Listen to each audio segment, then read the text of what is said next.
Good evening, ladies and gentlemen, and welcome to the Monday, July 13th Lebanon Redevelopment Commission meeting.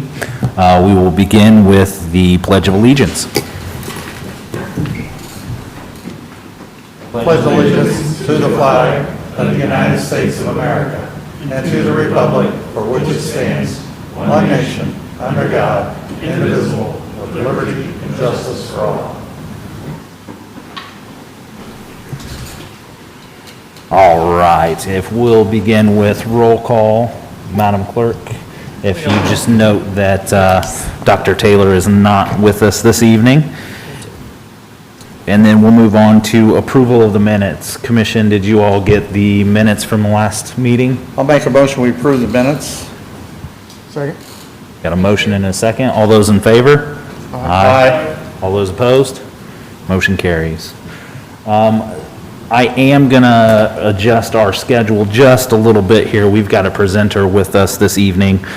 So if it pleases the commission, we'll go ahead and move on to some new business, and then we'll skip back up to the old business piece. Okay. Up first, we have a marketing analysis report. This is in regards to the former Holiday Inn property. Yeah. And Ben, if you could introduce us. I started reading while I was on vacation. Good evening, Redevelopment Commission members. For those of you that were on the Redevelopment Commission last year, in November of 2019, we commissioned a study to look at market feasibility for a variety of different destination uses at the State Road 39 area along Interstate 65. So we signed that contract with HVS in November of last year. Tom Hazinski is here representing HVS, and he's going to take probably about 20 minutes of your time or so to present the findings of that study, which was sent to you earlier last week. What we did was look at a variety of different destination uses. As I said, the three that were the focus, and you'll find out that some of our study changed after the demand analysis. We were looking at an ice-based sports complex, a performing arts facility, and an indoor water park hotel use. So we looked at the demand analysis for those three uses, and then for those that there appeared to be some sort of demand that might be present in the Indianapolis market, then we went into more of a financial analysis to figure out what the cost associated with the construction of those would be versus a potential revenue, and what sort of gap in that financial statement there might be, and where the city or the Redevelopment Commission might have to step in to cover the gap. So this gets very specific to the numbers of the size of the facilities, the cost of those facilities, and potential revenue, and looking where we might be able to step in. So I'll let Tom take over, and he'll walk through some of that demand analysis. You'll find out pretty quickly that the demand for performing arts facilities really wasn't there because of the number that are already in this area in the Indianapolis market. So we actually changed focus on the uses and went a little bit different direction related to that, and to look in those financials. So Tom, you want to take it from there? Okay. Thank you, Ben. Good evening, Commissioners, and thanks for the opportunity to present our study. So what I would like to do this evening in about 20 minutes is to go over our methodology for the market analysis, focusing on the water park, an ice facility, and an indoor mountain bike park, and then talk about the economic impact of that proposed development. What I'm going to do in order to avoid all the excruciating detail that's in our report is to talk about our methodology and then jump right to results. And so there'll be a lot of gaps to fill in as we do this. So first of all, about our scope and overall methodology. So we actually started the work in December 2019, and at that time, of course, we were able to travel and visit and tour the site and meet with the developers prospective developers on the site, and with other people in the community. We did an overall land use evaluation that I want to show you, which looked at a very broad range of potential uses for that site. All entertainment and tourism attraction oriented, nothing in manufacturing or commercial or anything like that, all like tourism attractions oriented uses. And through that preliminary screening of a wide range of uses, we narrowed it down to the three that I'm going to talk about. We also did a hotel market analysis to test how a hotel would perform on that site. That's it wrapped into our water park analysis because it's a hotel water park. And then finally, the question is, well, what kind of impact would this have? What kind of economic and fiscal impact would it have on Lebanon? I also want to take a quick detour and talk about COVID-19 and its effect on our study. This was done pre-COVID-19. It was started in December when the first cases were known in Wuhan. So since then, we've been through a changed world in many respects.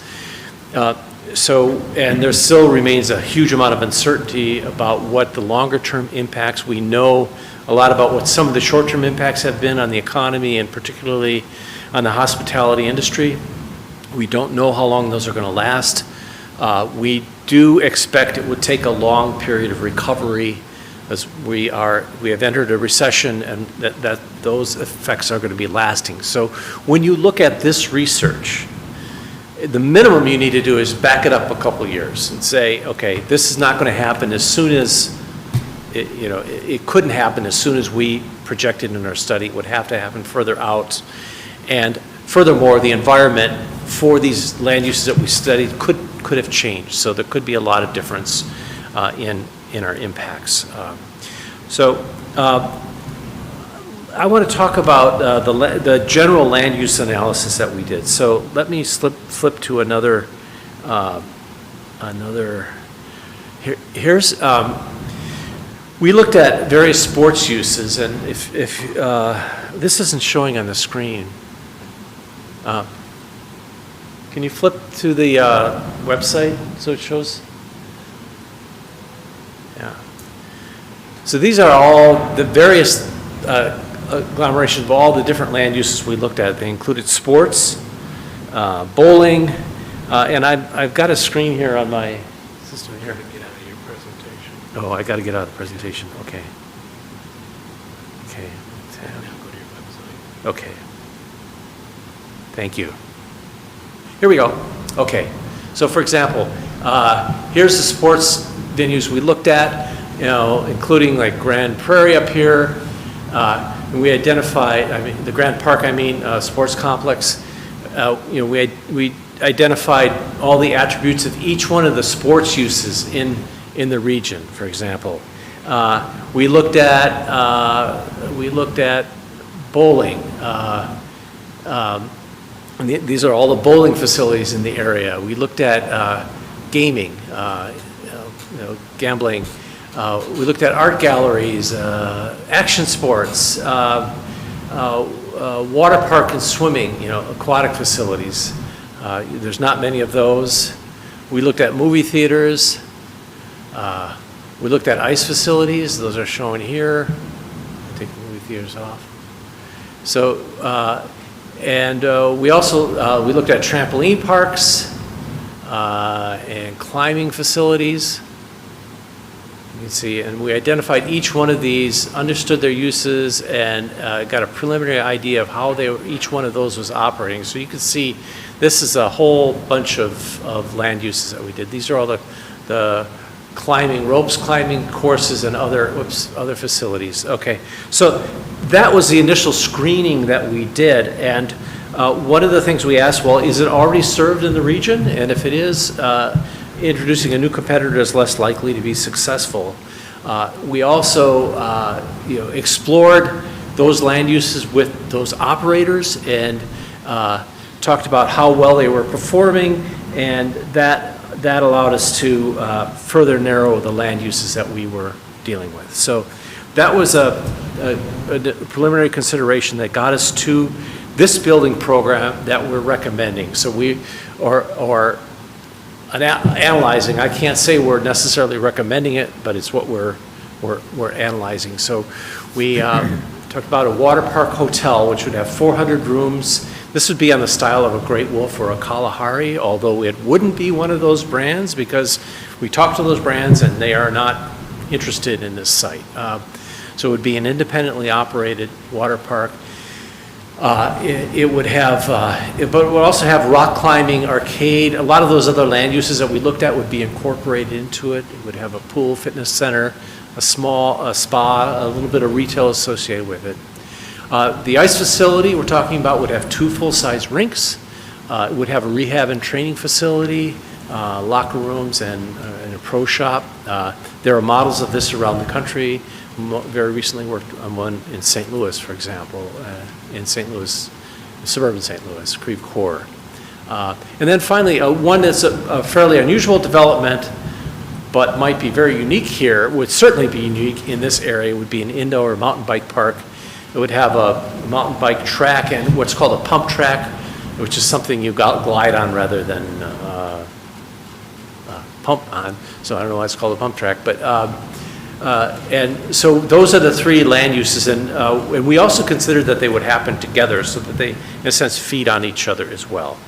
So let's walk through what we've learned about some of these land uses. First of all, the water park hotel. There are about 140 resort water park hotels in the U.S. This is what's around in 2019, and the Midwest has most of them, include the Chicago area and Wisconsin Dells, where the water park concept really was initiated. And of course, the South has more outdoor water park facilities, but most of the growth actually has been in the South and not in the Midwest. The Northeast has the fewest. And we looked at some comparable ones that we had a lot of data on, having studied them previously. We looked at the Kalahari Resort in Sandusky, Great Wolf Lodges in Sandusky and Wisconsin Dells, and other secondary competitors in Bloomington. Great Wolf took over an existing water park in Gurnee, just north of Chicago, in Kansas City and Traverse City. So we looked at those as potentially competitive. And our analysis, because this is independently operated and not nationally branded, and because of its location and the surrounding population, we have it performing at a level that is less than these comparable facilities. They perform at around a 75% occupancy rate in terms of the room occupancy, and we have this performing at about a 69% occupancy rate. So we're adjusting it for the market and for the lack of branding. And also the average daily room rate that it would get, and this room rate includes access to the water park, we believe that would perform a little bit below some of the competitors. So based on this, we developed a 10-year pro forma operating statement. Well, here's the demand, what I'm showing on this slide. So it would have about 146,000 available room nights. That's 400 rooms times 365 days of a year. And about 100,000 of those nights would have occupied room night. That's about a 69% occupancy in a stabilized year of operation. You see when it opens at less than its full occupancy at 61%, and then it grows. Leisure and water park demand is not the only source of demand. It has function space for meetings and groups, and that accounts for about 17% of its demand, and then very small penetration of commercial or individual business travel demand, because it's not the kind of hotel that business travelers go to. So more than three quarters of the demand would be leisure based, and that is seasonal. A lot of it's determined by the school year when kids are available to go to these things. So that's one thing that's suppressing the occupancy a little bit. And then we did, once we know the revenue and the average daily room rate and the occupancy, we can calculate the revenue, and from that, using information on comparable resort water park hotel operations, we generated this 10-year pro forma. So we assumed it would open in 2024. Again, in this world, you have to back that opening up. You couldn't finance a project like this today. But it produces about $7.4 million in annual income in the first stabilized year, in a stabilized year of operations. That would be in like $26. So that's what's available to pay debt and equity. So after all expenses are paid, including property taxes, your fixed expenses, all your departmental expenses, your undistributed expenses, it generates about $7.4 million. So what we did is a discounted cash flow analysis of that income stream with a terminal capitalization in year 11, and we separately estimated the debt capacity of this, as well as what kind of return on equity it would require. So we assumed it would require about a 15% equity yield, that the debt would cost about 4.75%. That's our basic underlying assumptions. So that generates a value of approximately $90 million for this property. Based on what other similar properties have cost to build, we project that it would cost between $160 million and $180 million to build. So it's only generating value that's 50% of its costs, or 40 to 50% of its costs. That's not unusual for a resort water park hotel. Most of these developments, go to Aurora, Colorado, Grapevine, Texas, wherever they've been done, they have had huge amounts of public subsidies, tax abatements, all sorts of forms of public subsidies, ranging from 30 to 40% of the cost. In fact, when we talk to these developers, to Kalahari and Great Wolf, they said, we're looking for markets where that's possible. We're looking for tourism markets that are well-established tourism markets, and we're looking to places where the state and local incentives are available. So that's the reasons they're not interested in this. So there's a big hill to climb in terms of getting that kind of development going. That's a substantial incentive that would have to be given to make this happen. So that's where we came out on the water park. Now, on the ice facilities are typically not very income generating, and I can show you that. We looked at the ice facilities in the Indianapolis area. This is a description of those facilities. And we visited these, we talked to their management to find out how they're operating and what kind of clubs they're supporting, what kind of events they're supporting, and tournaments and so on. And we estimated demand for this facility.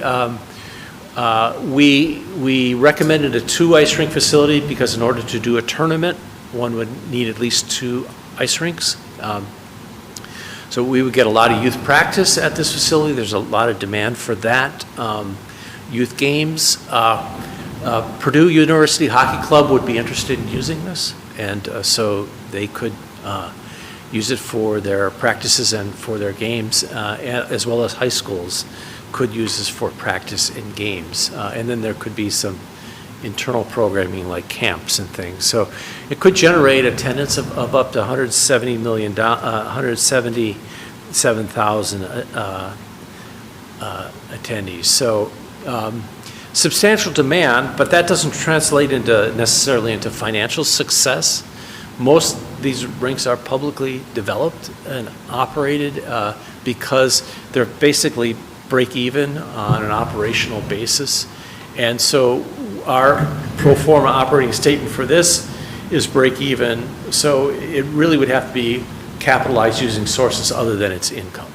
Okay, so that's the ice rink. Construction costs range on these facilities have ranged from a low estimate of $26 million to almost $40 million. Yeah, that's in today's dollar, in 2020 dollars. So the mountain bike park. There's not that many in the world. In the U.S., Ray's is the most popular one, and it is a bit of a national draw for indoor mountain bikers. They also had one in Milwaukee, which subsequently closed. And these are the elements they have. They have pump track, jump rooms, they call them, cross-country loops, and skills sections, and some of them have outdoor facilities. All of them they have bike rental as a component of what they do. This is what we estimated for demand. This is based on looking at what these other venues are attracting. So, and one of the things about a mountain bike park, we assume that it would have what's called a novelty effect, and that initially it might draw more visitors than it would at a stabilized level. So we have it initially drawing about 19,000 visitors, and that turns into about 16,000 in a stabilized year.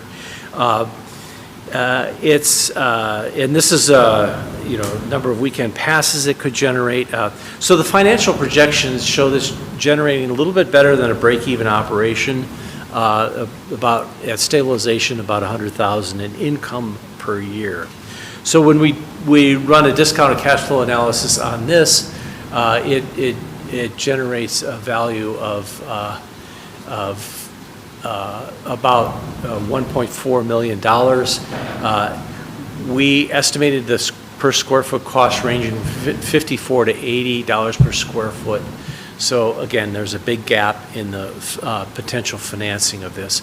Unlike a lot of these other facilities, which are adaptive reuses of old industrial buildings, one would have to build probably some kind of tilt-up structure, very much like an industrial building you might build for other purposes and in order to house this. But that might also be combined with other amenities like bowling and other entertainment, like family entertainment stuff. So that the mountain bike park would also require substantial public support. So why do this?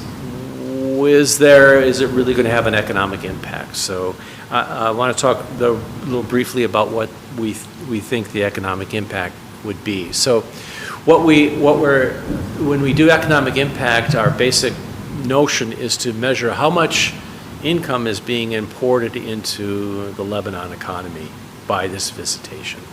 So we ask, well, how much net new demand is there? And then we attach spending parameters. So when a visitor comes, what do they spend? And what do they spend it on?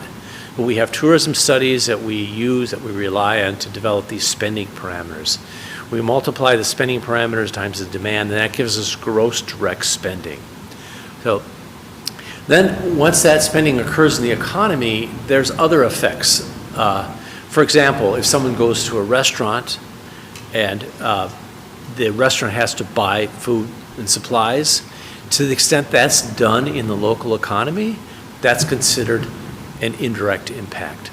Likewise, the waiter or waitress at the restaurant may have more income. That's considered an induced impact to the extent that they re-spend it in the local economy.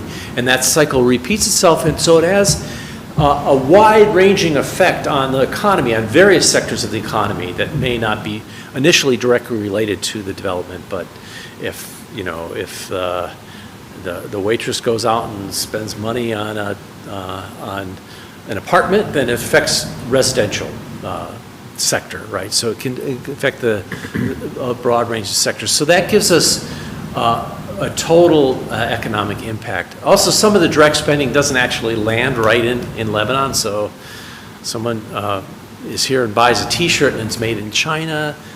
It's only the retail margin that remains here. So we account for that as well, right? So that's why we have net direct spending rather than gross.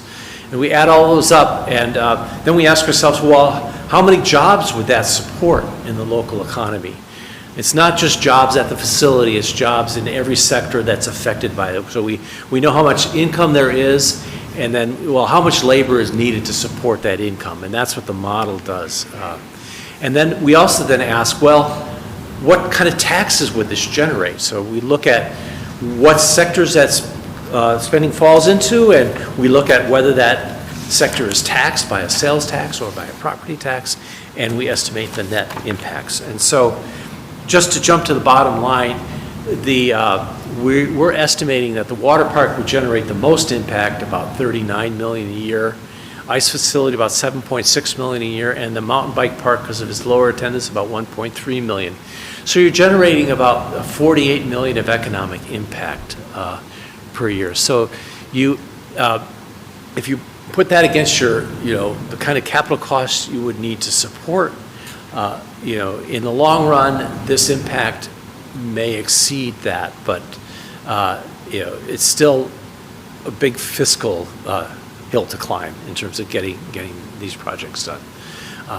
So that is very high-level summary of our study. It took us months to do this, and so when I describe it in 20 minutes, I think, I pass over a lot, but I'd be very happy to answer any questions you may have and about this project, comparing it with others, whatever I can do to help understanding of our study. I wanted to add a thanks to Ben. He was really crucial in paving the way for this study because he provided a lot of introductions and meetings, a lot of information that we needed, and he was extremely responsive and helpful to us, so it couldn't have happened without him, so many thanks to him for helping out in getting this done. So. One question I do have is, so as you look at like the ice facility, did you guys evaluate like cross-use? So, you look at something like the Pepsi Coliseum, obviously you have the ice, but during the state fair, you get a lot of ag. Yeah. Was that taken into account, or? Yes, yeah, we did. Now, what we did is we built up a schedule for how it would be used. The non-ice use would be probably of one rink during the off-season. It takes time and expense to make that conversion to go to non-ice, but that's often done with these. So you might even do like indoor soccer, or you could do a flat floor exhibit show. But given the demand for ice, that's going to be the predominant use, and we don't see much of that happening. We don't see it in the other ice facilities in this region that we looked at. They use it strictly for ice activities. Interesting. Commission, any questions? Awesome. One thing I should say about the site is, it has great access, and there is a really a lot of income surrounding it, and that's growing in this area. Residential development, commercial development is growing out in this area, and it could, if it got to the scale that it really becomes a destination, it'll be more effective than if it's done like piecemeal. If you just put an ice rink out there, it's not going to have a destination attraction. So one of the things that we envisioned in terms of how this would be accomplished is that it would be well planned so that it created a destination kind of environment, and so that it's walkable. It's not like the old Holiday Inn just sitting there with a elaborate pool. It would create. The idea is to create a destination, and that would make all the uses work much more successfully. So when a parent brings their kid to do ice facilities, they might go to the spa.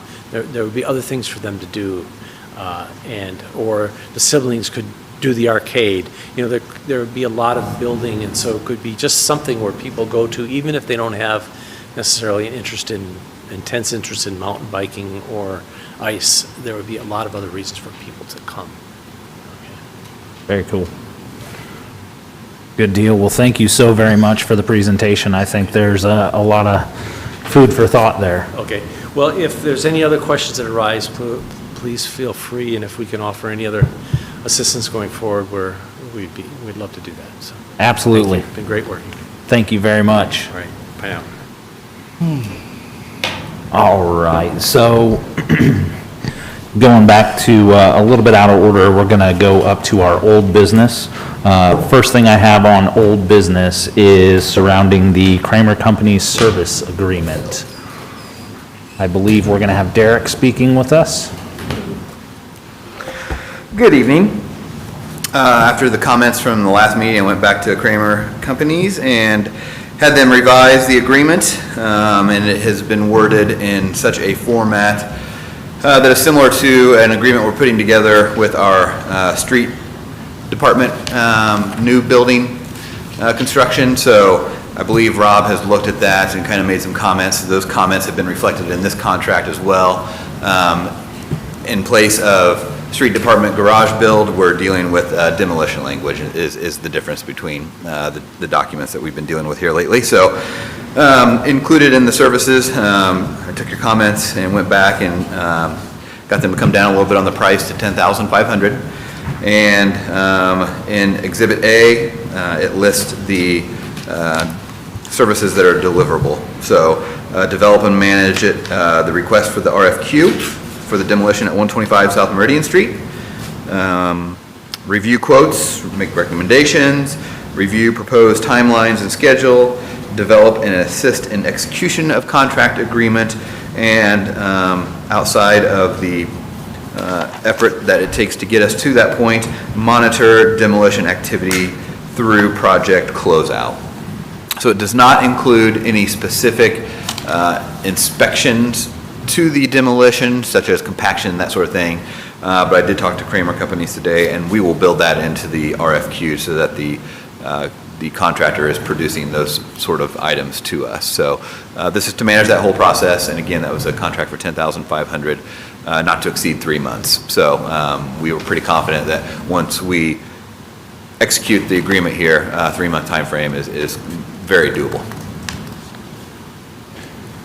Commission, any questions, comments?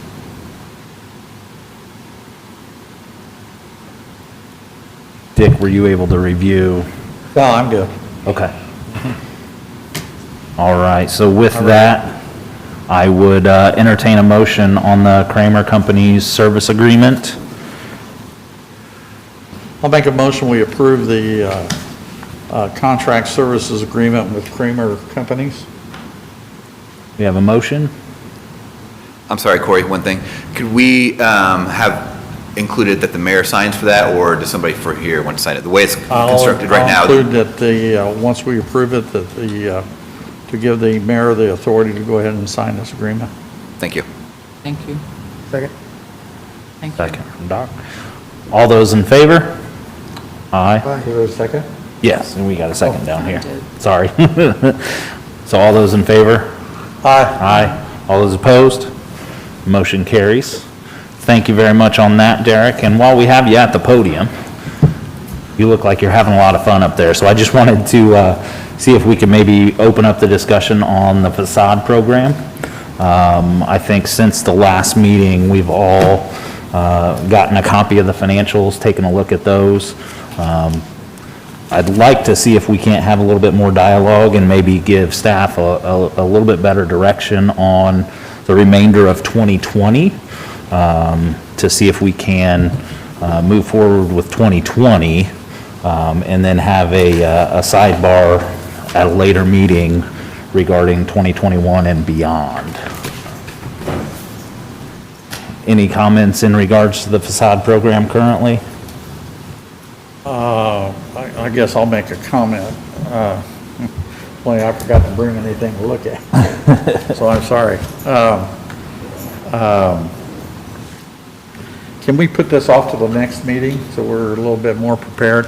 I remember, I think Derek sent something new that you had put together, some ideas or something, didn't you? Or you or Joe, or, no, okay, well, maybe I don't know. At one point, Caleb was working on some changes. Yeah, Caleb worked for on the some changes and 2021. sent those to us. Correct. I would like to dig those out and look at those again and see some ideas, because my only thoughts, and Keith is new, he hasn't participated, so Right. maybe give us a chance. We still got some time before next year's program. Right, and that's where, so I guess the bigger concern is, No, I think we were trying to worry about this year. yeah, my bigger more concern than is the next year. 2020.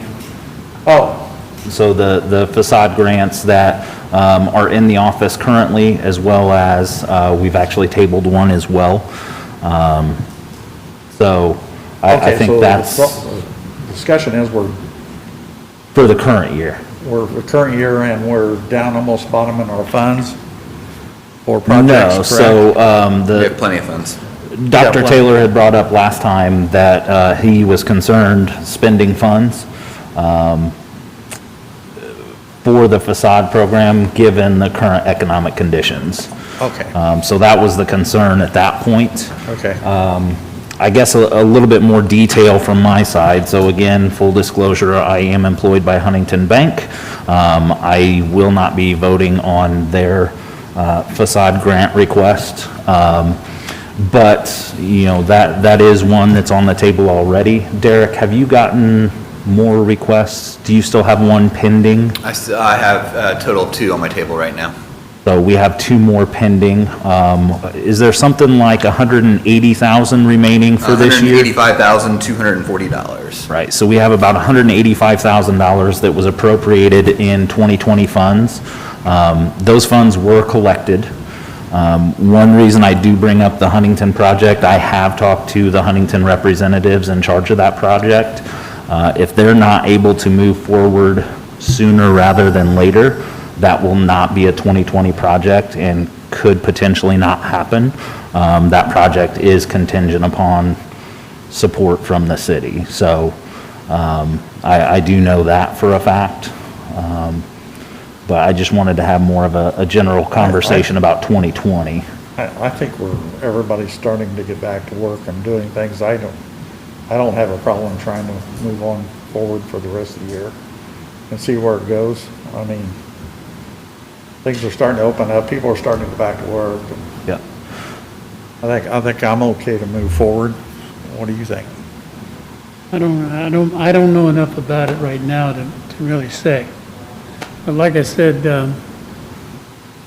as I'm new to it, it just seems to me like somehow we're not 50-50 on this. I mean, it seems like we're spending more money than the recipient is.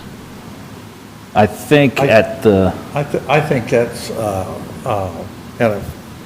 I have Keith's concern as well, and I think that's probably another discussion for next year to look at our guidelines. right. But I think our discussion now is go ahead and open it up and try to move forward with what we budgeted for this year, and then this next couple of months, or let's look at our guidelines. Do we want to keep those guidelines or go to something different for next year? Yeah, and I would agree. I think, come 2021, I think we need to make some different decisions on what that looks like. Maybe we can narrow scope of what type of facade, quote unquote, we're defining. But I think if you look at the 2020 guidelines and staff recommendation, I personally would feel comfortable moving forward with $2020 in the current 2020 program, knowing that we have 3 total sitting currently. But that's obviously the will of the commission. The amount of that request was 110 of the 185? Yeah, I can't remember offhand. I can actually pull those details if, Mayor, if you'd like to. Yeah, I just have a quick comment. And understand the discussion about the larger structure of the program. If we want to address that, that's fine. But the way it's written now, it enables you, the commission, to essentially decide what matching percentage you guys want to be at based on the project. So the way it's written now, that's the maximum award. It's not necessarily guaranteed that that's what you choose not to do. If you guys decide that even for the rest of 2020, you only want to match up to 50%, that's in your prerogative, right? So the way that it's structured now, it gives you that flexibility. The way it's written is a maximum grant, not a minimum. So you guys already have that flexibility to decide, let's say staff recommends a $100,000 grant, but 50% is 75% or 75,000. You could decide to do the 75,000, right? That's in your purview and decision making as the commission. So just want to point that out as for ongoing discussions for you. And the amount eligible for the Huntington project was a maximum of $95,045. So it leaves us roughly a balance of $90,000. And that was on, if I have this pulled up correctly, so the low estimate was $220,000 total investment. Correct. Is that correct? That's correct. So, So actually, in this case, Huntington's putting more money in than the city is. right, so they would be under 50. And just to add to the conversation, I certainly will respect anyone's request, this commission's request to tweak whatever it is you feel like needs to be tweaked, but the program has been very successful. I don't feel it's broken. I think we've tweaked it here and there a little bit with what's eligible and how it builds upon itself. And I think those have been good tweaks, but to start to limit it on the categories that we award throughout the year becomes very difficult to navigate and restricts a lot of those applications. So, my feelings of the program is, again, it's not broken. And I feel like people have respected the current program. Now, after the 5-year time period is up, 2022 was the original resolution. Maybe we don't need to be as aggressive. Maybe downtown's starting to rock and roll a little bit better. But I think right now, personally, to get things moving in the right direction, we have to be fairly aggressive. And to claw that back, I think at this point, with my experience on other grant programs that we've had in place, would be detrimental to what we see happening downtown right now. The only question I have at this point, and I need to see the definition of what the word facade is, because I think there is some real differences what the money would, if it says it's a facade grant, it needs to do that. It's all defined in the resolution, but I know you're new, Keith. We'll get you that resolution so you can see what's eligible. Basically, I think 25% of structural elements are eligible, but it's a very small number of things that aren't visible from the street facade-wise. And we limited the roof eligibility back in 2019, so it made it a complete separate category. And roofs, I feel, are extremely important to still fund. You get water into the building and it's over. And then it starts with the roof, for sure. The Ward's building. Can you get that resolution together and information and send it to Keith? Yep, will do. And that way, so he has it, he can, I know I have it, I'll just try to find it again and go from there. I'll blast it out to all of you so you have it in front of you. Okay, thank you. Yep. Thank you. So with all that being said, we did table a discussion on a facade grant last meeting. I would be abstaining from that vote, so it would take the remaining members to untable that item and proceed. Anyone interested in that?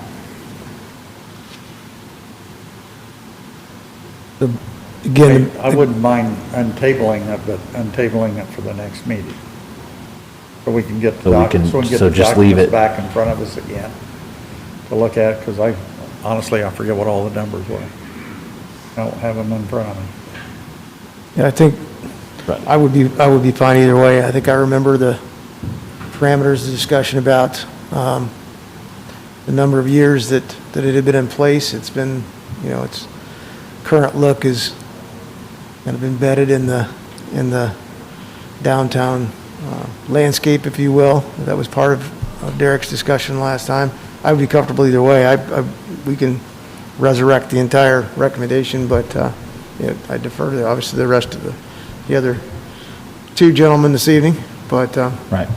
I think I remember enough from that conversation that I can tell you that the project got put in jeopardy in the first place due to some events in downtown Indianapolis. So, Huntington Bank is a self-insured entity, and we saw some of that news item. So, some investment was made that wasn't necessarily going to be made in some other areas.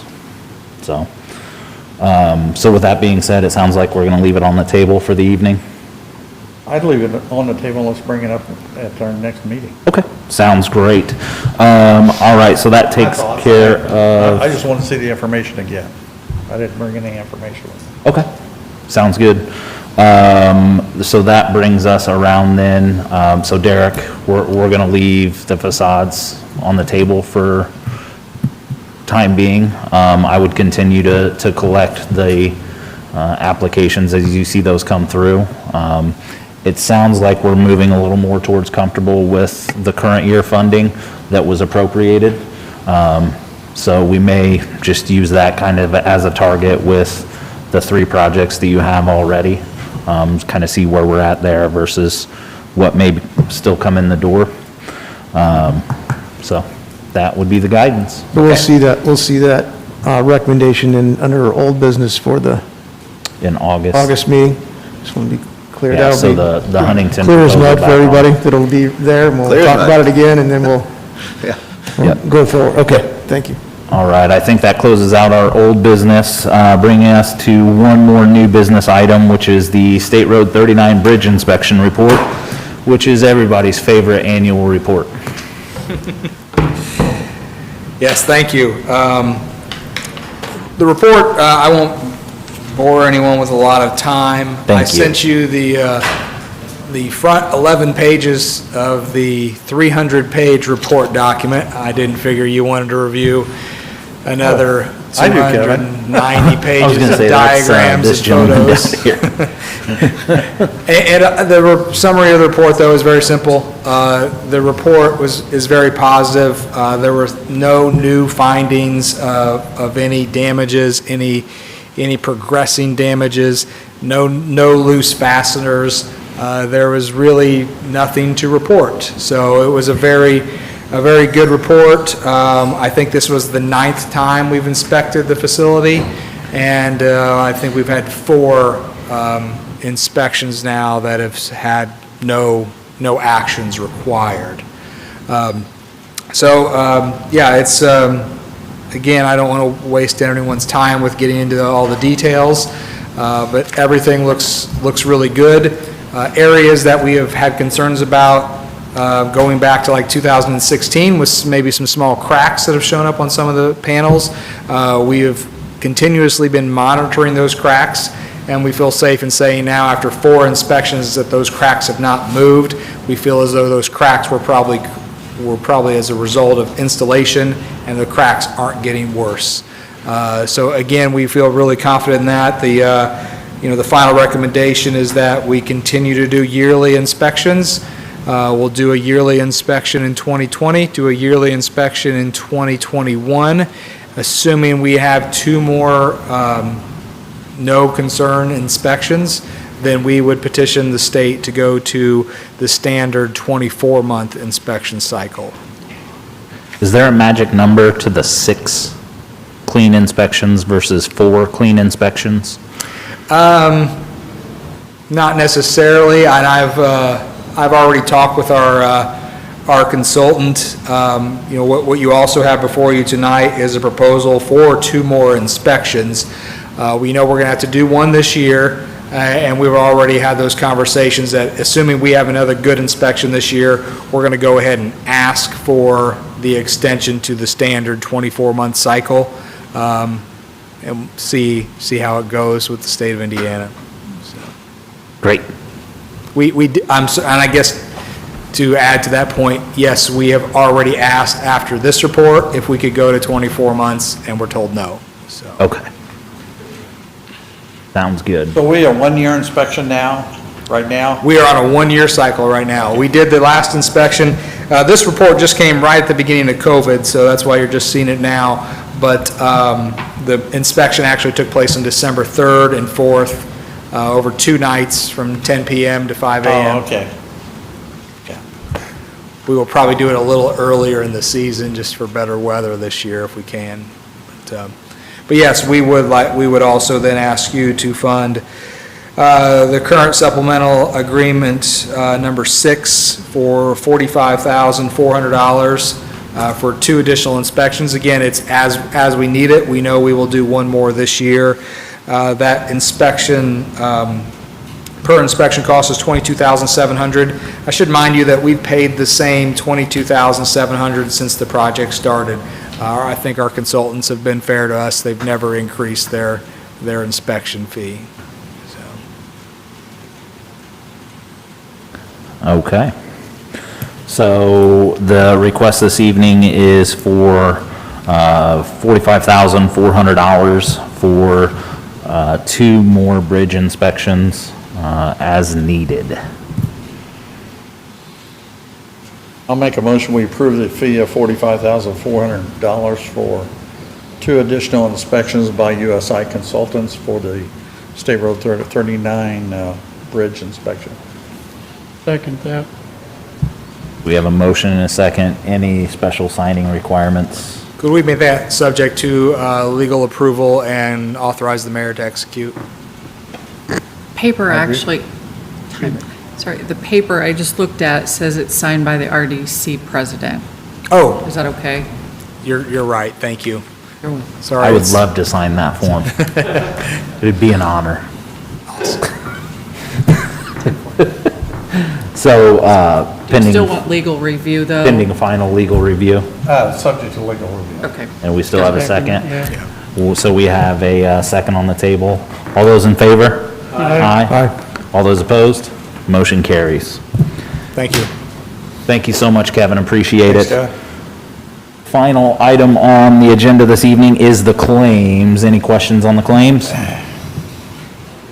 I would entertain a motion.